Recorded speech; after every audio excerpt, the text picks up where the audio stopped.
오늘은 덤으로 사는 인생이란 제목으로 함께 말씀을 나누도록 하겠습니다. 우리의 인생이란 것이 돛을 달고 항해를 하는 그런 배와 같다라는 생각을 해보게 됩니다.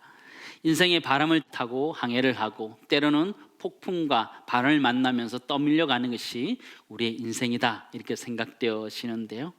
요즘 우리나라에서도 파도 타기, 서핑이 유행이다, 이런 소식을 들어보게 되는데요. 목적이 이끄는 교회라는 책에서 영적 파도 타기라는 말을 들어보게 되었습니다. 이 파도 타기의 매력이라는 것은 여러분 아는 것처럼 밀려온 파도의 힘을 이용해서 수십 미터, 수 킬로미터를 이렇게 그냥 재밌게 탈 수 있는 것, 그것이 매력이다라고 할 수 있는데요. 교회도 이런 영적인 파도를 타면 좋겠다라는 생각을 해보게 됩니다. 우리 인생도 마찬가지고 우리 신앙도 마찬가지다라는 생각을 해보게 됩니다. 지난주 불렀던 찬양처럼 이 풍랑이 나여 더 빨리 갑니다 라는 찬양처럼 그게 갈면 얼마나 좋을까, 그런 생각을 해보게 됩니다. 사실 파도를 보고 바람을 보면 두려운 것이 사실이지만 파도 타기를 잘 하는 사람은 파도를 잘 분별하여서 타는 것을 우리는 알게 되지요. 리고렌 목사님은 우리들에게 이렇게 이야기해 주었습니다. 우리는 그저 그 파도를 탈 뿐입니다. 성장은 결코 인간이 만들어내는 것이 아닙니다. 오직 하나님만이 교회를 자라게 하십니다. 오직 하나님만이 부흥의 파도, 성장의 파도, 영적 각성의 파도를 만들어내십니다. 우리들이 해야 할 일은 마치 능숙한 파도사기 선수처럼 성령의 파도를 식별하여 그것을 타는 것입니다. 우리의 책임은 파도를 만들어내는 것이 아니라 하나님이 이 세계에서 어떻게 일하고 계신가를 살펴보고 그 역사에 동참하는 것입니다 라고 말하는 것이죠. 신앙생활도 파도 타기와 비슷하고 교회 사역도 파도 타기와 비슷하다는 생각을 해보게 됩니다. 하나님이 파도를 일으키실 때 그래서 잘 분별해서 타는 것, 그것이 우리가 해야 되는 것이다, 그런 생각을 해보게 되는데요. 오늘 성경에 나오는 사도 바울은 분별력을 가지고 그 당시 불었던 풍랑에 대해서 잘 분별하여서 더 이상 가면 안 된다라고 얘기했던 사람이었습니다. 백부장과 성자가 선주는 그래도 조금 더 가자라고 이야기했지만 말렸는데 이들은 사도 바울의 말을 듣지 않고 강행하면서 어려움을 취했던 것을 보게 됩니다. 17절은 이렇게 이야기하고 있습니다. 선원들은 거룻배를 갑반 위에다가 끌어올리고 밧줄을 이용하여 선체를 동여 메었다. 그리고 그들은 리비아 근해에 모래톱으로 밀려갈까 두려워서 바다에 닻을 내리고 그냥 떠밀려 가고 있었다, 그러시죠. 개역 성경에 나오는 거루라는 말은요, 잘 쓰지 않는 말인데요, 이거는 구명정과 같은 돛이 달려있지 않는 배를 이야기하는 것입니다. 또 스르디스는 모래톱을 이야기하는 것이다 라는 것을 여러분 아셨으면 좋겠습니다.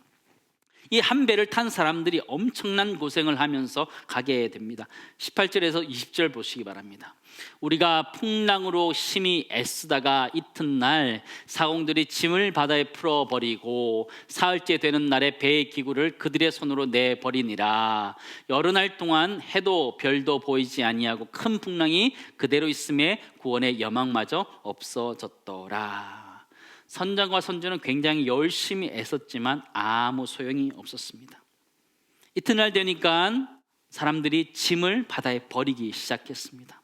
사흘째 되는 날에 보니까 배 장비를 다 버리고 거의 자포자기한 상태가 되었다, 성경은 그렇게 기록해 주고 있습니다.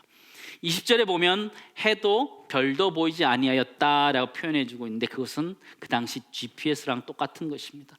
해와 별이 보이지 않았다는 것은 그들이 지금 어디에 있는지, 어디로 가야 되는지 알 수 없는 상황이었다. 그리고 풍랑도 계속되었다, 성경 기록해 주고 있습니다. 최악의 상황이 그들 앞에 펼쳐졌고 구원의 여망마저 사라졌다, 그렇게 표현해 주고 있습니다. 풍랑 가운데 하루, 이틀, 사흘 지내는 것 참 쉽지 않습니다. 우리 인생의 풍랑도 마찬가지죠. 우리 인생의 풍랑 가운데 하루, 이틀, 사흘 지내는 것 참 쉽지 않습니다. 오늘 성경에 나오는 풍랑 속의 하루는요, 그냥 버티는 하루였습니다. 그냥 지나가겠지, 버티는 하루였습니다. 또 풍랑 속의 이틀이란 것은요, 자신들이 가지고 있는 짐들을 다 내어버리는 시간들이었습니다. 그렇게 버렸습니다. 아무 소용이 없었습니다. 풍랑 속에 사흘째 되는 것들은요, 모든 것들을 다 내려놓는, 포기하는 그런 시간들이었습니다. 성경은 사흘째 되는 날이라고 표현하는데 그날은 절망의 시간이었습니다. 사흘은 절망의 시간이었고 죽음의 시간이었다 성경은 기록해 주고 있는데요, 풍랑 이러면 떠오르는 사람이 하나 있습니다. 구약 성경에 나오는 요나라는 사람이 있죠. 마태복음 12장 40절 말씀 보시기 바랍니다. 요나가 밤낮 며칠 동안? 사흘 동안 큰 물고기 뱃속에 있었던 것 같이 인자도 밤낮 사흘 동안 땅속에 있으리라. 요나는 사흘 동안 큰 물고기 뱃속에서 죽음을 경험하게 되었지요. 마찬가지로 예수 그리스도도 우리의 죄 때문에 사흘 동안의 죽음을 그는 맛보게 됩니다. 그러나 그가 사흘 만에 부활하셨던 것처럼 오늘 성경에 보시면 사도 바울이 그들 가운데 서서 이야기하고 있음을 우리는 발견하게 됩니다. 21절 말씀 보시기 바랍니다. 여러 사람이 오래 먹지 못하였음에 바울이 가운데 서서 말하되 여러분이여 내 말을 듣고 그레데에서 떠나지 아니하여 이 타격과 손상을 면하였더라면 좋았을 뻔하였느니라. 그렇죠. 사도 바울이 배에 어디에 섰을까요? 너무 금방 지나가서 못 보셨죠? 성경에 보시면 가운데 서서 이렇게 되어 있습니다. 가운데 섰다라는 것이 굉장한 의미를 가지고 있는 것입니다. 원래 이 가운데 서는 것은 백부장이나 선장이나 선주가 그 자리에 서야 되는 것입니다. 그러나 하나님께서는 그를 지금 다시 이 배의 주도권을 갖게 하시면서 가운데 세우셨다라는 것을 우리는 보게 됩니다. 배의 주도권을 선장이나 선주, 백부장이 가지는 것이 아니라 사도 바울이 지금 그 가운데 서서 이야기하면서 배의 주도권을 가지게 되었다, 이렇게 성경 표현해 주고 있습니다. 그 주도권을 가지면서 사람들에게 샬롬을 전하게 됩니다. 22절 보시기 바랍니다. 내가 너희를 권하노니 이제는 무엇하라? 안심하라. 너희 중 아무도 생명에는 아무런 손상이 없겠고 오직 배뿐이니라. 그러시죠. 사도 바울은 자신이 그 가운데 서서 담대하게 이야기하는 거예요. 하나님 자신에게 이야기했던 것을 다시 한번 이야기하는 거예요. 24절, 25절입니다. 우리 같이 읽겠습니다. 바울아 두려워하지 말라. 내가 가이사 앞에 서야 하겠고 또 하나님께서 너와 함께 항해하는 자를 다 내게 주셨다 하였으니 그러므로 여러분이여 안심하라. 나는 내게 말씀하신 그대로 되리라고 하나님을 믿노라. 라고 하시죠. 하나님께서 오늘 성경 보시면 그 배에 탔던 모든 사람들을 사도 바울에게 붙여주셨다 이렇게 되어 있습니다. 그에게 주셨다 표현되어 있죠. 항해했던 그 사람들은 사실 사도 바울에게 덤으로 붙여서 살아갔던 사람이라는 것을 오늘 성경은 이야기해 주고 있는 것이죠. 오늘 설교 제목처럼 덤으로 사는 인생이 바로 항해를 했던 그들이라는 것을 우리는 보게 됩니다. 사도 바울에게 사명이 있었기 때문에 하나님은 그를 보호해 주셨고 덤으로 있었던 그들도 보호해 주셨다는 것을 보게 되죠. 항해자들은 바울의 덤으로 살게 되었음을 우리는 발견하게 됩니다. 항해자들이 살 수 있었던 이유가 무엇이냐면 사도 바울과 함께 있었기 때문에 살았던 것이죠. 사명을 위해 달려갔던 사도 바울의 배는 볼 때는 난파선같이 보여졌습니다. 풍랑을 만나고 파도를 만나면서 헤매고 있을 때는 난파선같이 보여졌지만 결코 난파선이 아니라 복음을 끝까지 감당해 가야 되는 선교선이라는 것을 우리는 발견하게 되죠. 첫 번째 나누기 원하는 것은요, 폭풍 속에 살아가는 인생도 난파선이 아니라 선교선이라는 것을 우리 모두가 잊지 않기를 간절히 소망합니다. 사랑하는 성도 여러분, 여러분은 지금 난파선을 타고 있으십니까? 아니면 선교선을 타고 있으십니까? 1년을 쭉 살아오면서 여러분의 인생은, 항해는 어떠셨습니까? 풍랑 맞고 태풍 맞고 여기저기 찢겨지고 그런 것 아닌가요? 폭풍 속의 하루처럼 잘 견디는 우리의 인생이었고 폭풍 속의 이틀처럼 모든 것을 내어 비우는 그런 시간이었고 폭풍 속의 사흘처럼 절망 속에 자포자기했던 그런 시간들이 아니었습니까? 우리는 좌초되어서 난파될 것 같이 우리 인생을 살았다 생각하지만 복음을 전해야 되는 우리 그리스도인들에게 난파는 없는 줄 믿습니다. 우리의 인생이란 것은 난파되지 않고 계속적으로 복음을 전해야 되는 선교선이라는 것을 잊지 마시기 바랍니다. 저는 이 말씀을 준비하면서 이 사도 바울이라는 사람이 어떻게 이렇게 담대하게 전할 수 있을까라는 생각을 하게 되었습니다. 그는 폭풍을 다 경험했던 사람이었습니다. 똑같이 다 경험했는데 다른 사람을 다 떨고 있는데 사도 바울만 담대하게 이야기하고 있다는 것을 우리는 발견하게 됩니다. 사도 바울이 처음 떠났던 상황을 한번 생각해 보시기 바랍니다. 가이사랴에서 시돈으로 가서 짐을 싣고 떠나게 되는데 맞바람이 불게 됩니다. 배가 우회하면서 돌아가게 됩니다. 그 가운데 무라라는 시에 잘 도착했다가 배를 갈아타게 됩니다. 알렉산드리아 호라는 배를 타고 출발하는데 성경에 보니까 풍세가 허락지 아니하였다.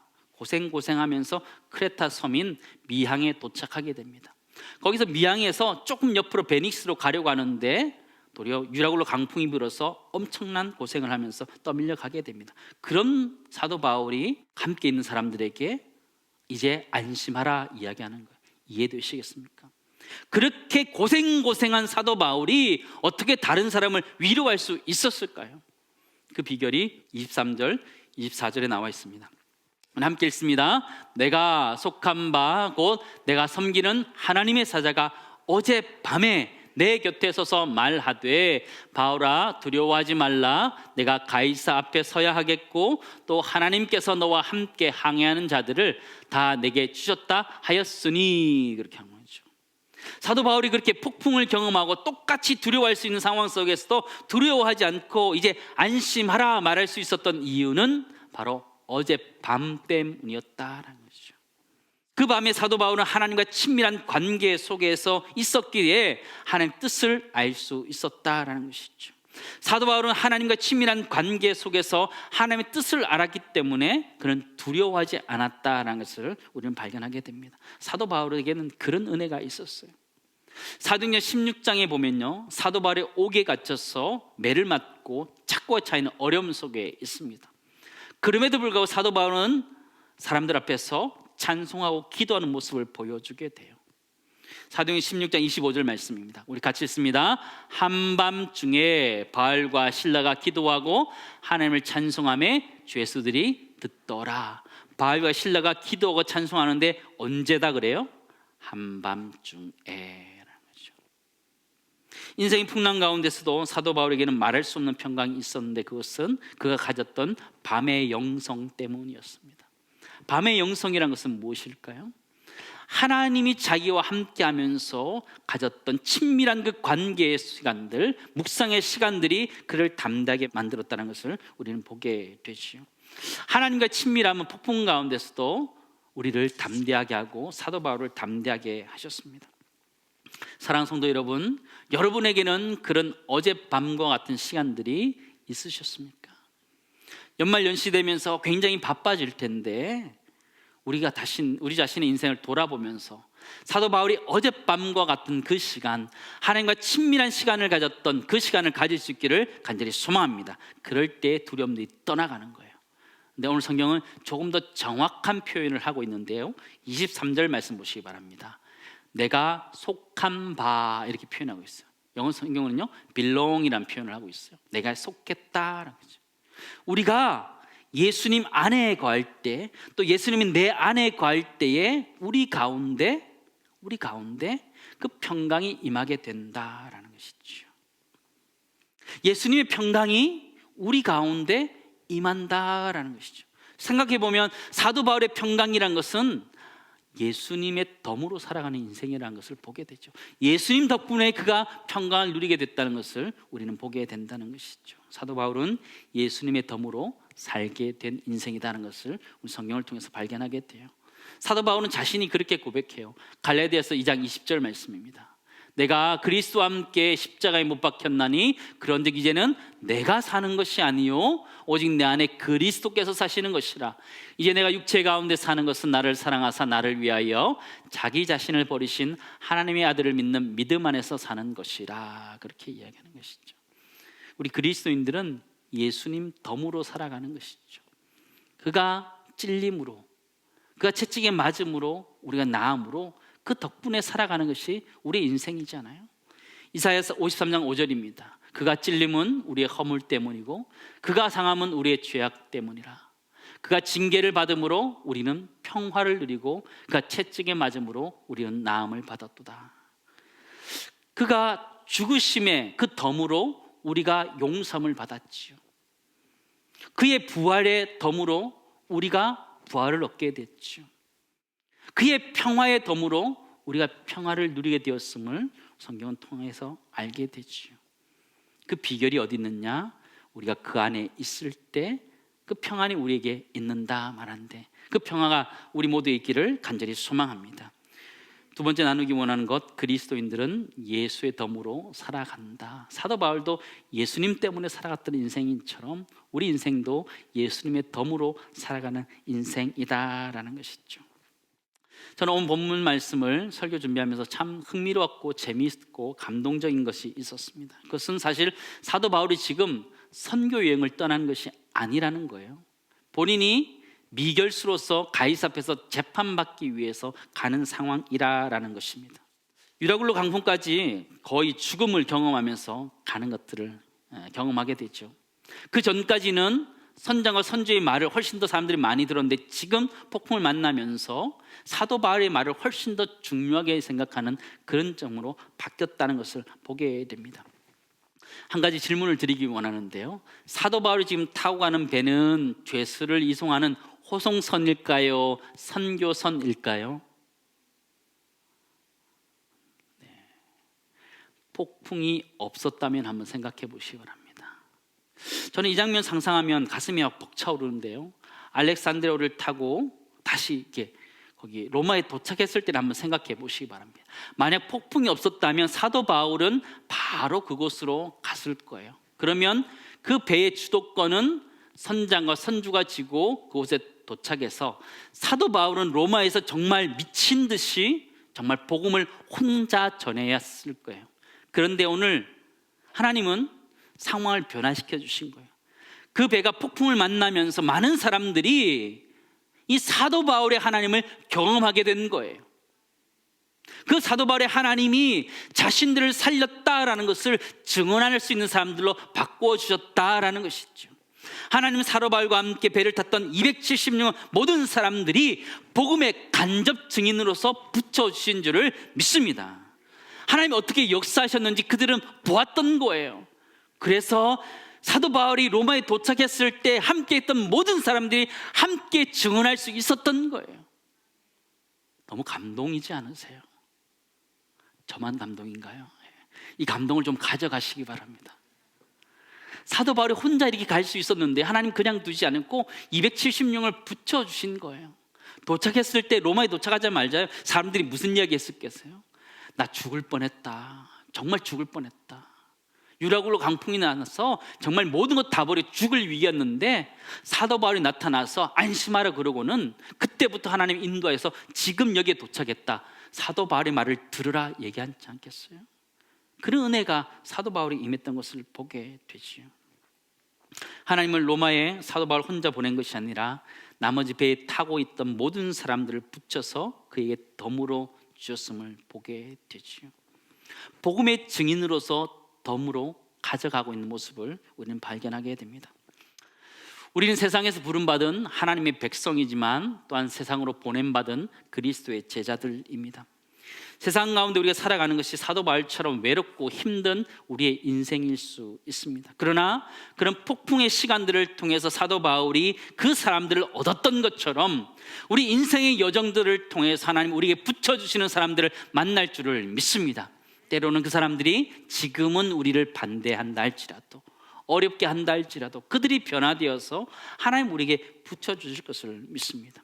사도 바울은 결국 그 한 배에 탔던 그 사람들, 오이코스라 말할 수 있는 그 사람들이 변화되어서 복음의 증인들이 되었음을 보게 되지요. 23절에서 25절 말씀 다시 한번 보시기 바랍니다. 내가 속한 바, 하나님께 속했을 때, 주님께 속했을 때 내가 섬기는 하나님의 사자가 어젯밤에 내 곁에 서서 말하되 바울아 두려워하지 말라. 내가 가이사 앞에 서야 하겠고 또 하나님께서 너와 함께 항해한 자들 다 내게 주셨다 하였으니 그러므로 여러분이여 못하라 안심하라. 나는 내게 말씀하신 그대로 되리라고 하나님을 믿노라 라고 말하는 거죠. 하나님이 오이코스들을 붙여주신다. 비록 지금 믿지 않는 사람이지만 우리 인생의 풍랑과 시련을 통해서 하나님이 하나님 되심을 증명하실 것이고, 우리가 그 삶들을 살아낼 때 하나님 그들을 우리의 복음의 증인들로 붙여주실 것이다 말씀하고 있다라는 것이죠. 마지막 세 번째 나누기 원하는 것은 이것입니다. 우리의 지금 믿지 않는 오이코스들, 이웃들, 가족들은요, 잠재적인 우리의 동력자들이고 잠재적인 예수 그리스도의 증인들이라는 것을 잊지 않으시기를 간절히 소망합니다. 우리 인생을 생각해 보면 나 혼자 살아간다, 나 혼자 인생을 살아가고 풍랑을 헤치며 살아간다, 그런 생각을 할 때가 있습니다. 그럴 때 이 사도 바울의 모습을 꼭 기억하시기 바랍니다. 사도 바울은 로마로 갈 때 혼자 가게 된 것이었습니다. 복음을 전하기 위해서 가는 것인데 죄수로 가는 것이었습니다. 그러나 풍랑을 통해서 그 죄수를 호송하던 호송선이 변화되어서 복음을 전하는 선교선으로 바뀌었음을 우리는 보게 되죠. 우리 인생이 그렇다라는 것이죠. 때로는 세상 사람들이 보면 난파된 것 같이 어려운 것이 우리의 상황입니다. 경제적인 것들도 무너지기도 하고, 건강이 무너지기도 하고, 관계가 무너지기도 하고, 참 여러 가지들이 무너지면서 우리는 살아갑니다. 그러나 하나님이 사도 바울을 홀로 두지 아니하시고 폭풍을 통해서 276명을 붙여주셨던 것처럼 하나님 우리 인생 가운데 동력자들을 붙여주실 줄을 믿습니다. 여러분 잘 아는 엘리야라는 선지자 아시지요? 이 사람 참 열정적인 사람이었습니다. 그럼에도 불구하고 자신만 하나님을 섬기는 외로움들을 가졌던 사람이었습니다. 근데 그에게 하나님이 몇 명을 붙였다 그래요? 7,000명을 붙였다 말씀해 주고 있어요. 사도 바울이 그 고백을 로마서에서 하고 있는데요, 로마서 11장 3절 4절 우리 같이 읽습니다. 주여, 그들이 주의 선지자들을 죽였으며 주의 제자들을 헐어버렸고 나만 남았는데 내 목숨도 찾나이다 하니 그에게 하신 대답이 무엇이냐? 내가 나를 위하여 바알에게 무릎을 꿇지 아니한 7,000명을 남겨두었다 하셨으니. 사도 바울도 체험한 거예요. 외롭고 힘든 복음을 전하는 자리였지만 하나님이 사람들을 붙여주셨던 것처럼, 엘리야 선지자에게도 7,000명을 붙여주었던 것처럼 하나님은 지금 시대에도 우리들에게 동력자들을 붙여주실 줄을 믿습니다. 그 동력자들이 교회 공동체 안에 있는 것입니다. 우리 모두가 서로 동력하면서 하나님 나라를 위해서 달려갈 수 있는 귀한 복음의 전사들, 복음의 용사들 될 수 있기를 간절히 소망합니다. 인생이 두렵고 떨리기도 하지만 하나님이 결단코 난파시키지 않을 것이라는 확신들을 가지고 여러분 마음속에 선포하시기 바랍니다. 안심하라, 이제 안심하라, 여러분 마음을 도닥이시기 바랍니다. 성령께서 오늘 말씀을 통해서 우리 심령에게 말씀하시는 것입니다. 이제 안심하라. 그 성령의 음성이 우리를 붙잡고 우리가 가야 되는 그곳까지 인도해 가실 것을 믿고 살아갈 수 있는 은혜가 우리 모두에 있기를 간절히 소망합니다.